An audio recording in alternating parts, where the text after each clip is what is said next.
तुम्हें छाड़ कोई अवर ना त्याऊं, जो वर चाहूं सो तुम ते पाऊं। सेवक सिख हमारे तारिय है, चुन चुन सत्र हमारे मारिय है। आप हाथ दे मुझे उबरे है, मरण काल का त्रासन वरे है।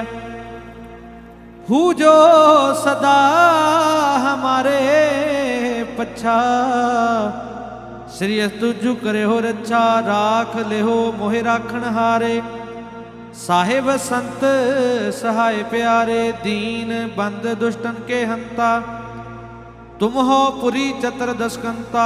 काल पाए ब्रह्मा बवतरा, काल पाए शिवजू अवतरा। काल पाए कर विष्णु प्रकाशा, सकल काल का किया तमाशा। जवन काल जोगी शिव कियो, वेद राज ब्रह्मा जू थियो।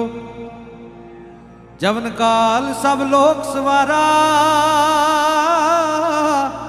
नमस्कार।